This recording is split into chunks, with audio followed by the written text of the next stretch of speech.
चलिए इस वाले में हम लोग देखें, इन्होंने कहा इस वाले का इंटीग्रेशन इसके बराबर है, तो हमने कहा भाई इसको देखते ही ये समझ में आ रहा है कि इंटीग्रेशन में कुछ लफड़ा है और मुझे कुछ चाहिए fx, तो हम लोग क्या करें, बोथ साइड डिफरेंशिएट। जैसे इधर डिफरेंशिएट करोगे तो इंटीग्रेशन गायब हो जाएगा, बचेगा क्या, e की पावर sec x बचेगा और ब्रैकेट में आपका बचेगा, ब्रैकेट के अंदर sec x into ten x into F x और प्लस का बचेगा sec x into ten x और कितना बचेगा,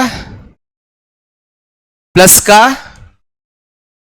का sec स्क्वायर एक्स, ये ऐसा कुछ बचेगा। बस केवल हमने इंटीग्रेशन को रिमूव कर दिया, x के रेस्पेक्ट में था, जितना फंक्शन लिखा हुआ है सेम एज इट इज लिख दिया।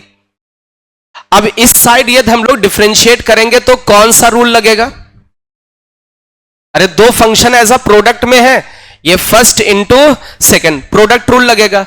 तो e की पावर sec x का हम लोग यदि डिफरेंशिएशन करें तो e की पावर sec x का e की पावर sec x हो जाएगा, बट sec x को अगेन, तो ये क्या हो जाएगा, sec x का अगेन डिफरेंशिएशन करेंगे sec इंटू 10 हो जाएगा। तो फर्स्ट वाले का डिफरेंशिएशन करते हैं और सेकंड वाले को एज इट इज लिख देते हैं, तो सेकंड को हमने एज इट इज लिख दिया।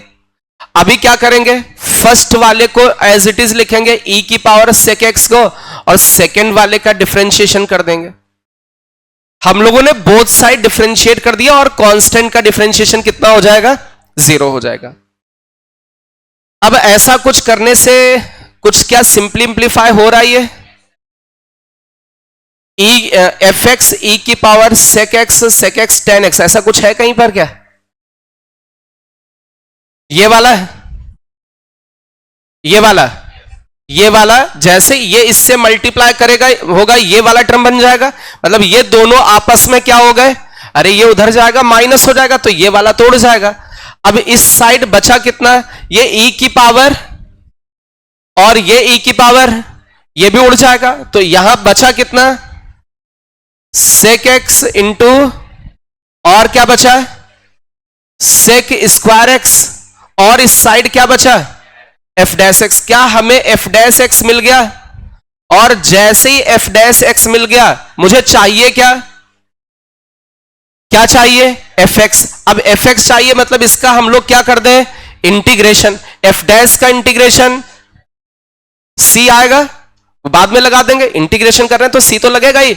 अच्छा sec इंटू 10 का इंटीग्रेशन और sec स्क्वायर का 10, आप इधर भी एक इंटीग्रेशन का कांस्टेंट आएगा, कांस्टेंट मिला के एक कांस्टेंट लिख दिया। ये फंक्शन आपका बन गया f x equal to sec x plus tan x plus c, family of curve देता है इंडेफिनिट इंटीग्रेशन। अब यहां पर कोई पर्टिकुलर इंफॉर्मेशन गिवन नहीं है कि हम उसके हिसाब से कुछ आंसर कर पाए, तो अपना ये रिजल्ट आ गया family of curve. Family of curve मतलब c तो कुछ भी अपना हो सकता है, कोई भी रियल नंबर। अपने ऑप्शन में हम लोग एडजस्ट करने की कोशिश करें, क्योंकि इन्होंने कुछ पर्टिकुलर इंफॉर्मेशन नहीं दी कि x इतना रखने पर y इतना हो जाए, तो ऐसा गिवन होता तो c निकाल पाते। तो कई बार इस तरीके के क्वेश्चन में यह भी गिवन होता कि x ऐसा है, y इतना होगा, तो c निकाल करके वहां पर्टिकुलर इंफॉर्मेशन निकाल सकते, पर्टिकुलर फंक्शन, बट नहीं पता इसलिए हम लोग फैमिली ऑफ फंक्शन आंसर कर रहे हैं। और इसमें बट पर्टिकुलर गिवन, तो कौन सा आंसर मैच हो सकता है, बी वाला, sec tan और कांस्टेंट की जगह 1/2, और कहीं sec प्लस tan नहीं है, केवल ये आपको दिख रहा है, इसका मतलब बी ऑप्शन करेक्ट हो गया। तो इस तरीके का एक बार नहीं कई बार क्वेश्चन आया है। आपको क्या दिखे, कुछ इंटीग्रेशन की कुछ वैल्यू दे दें, मतलब कुछ किसी का इंटीग्रेशन किसी के बराबर, लेकिन वो इंटीग्रेशन आप कर नहीं पा रहे और इधर कुछ फंक्शन पूछ दिया जाए, तो हम लोग उसमें क्या कर देते हैं, both side differentiate. Most important questions में से ये है, लास्ट ईयर भी ऐसा किसी एक शिफ्ट में आया था, उसके लास्ट ईयर भी, मतलब हर साल किसी ना किसी शिफ्ट में इस तरीके का क्वेश्चन आया है। नोट हो गया सभी का।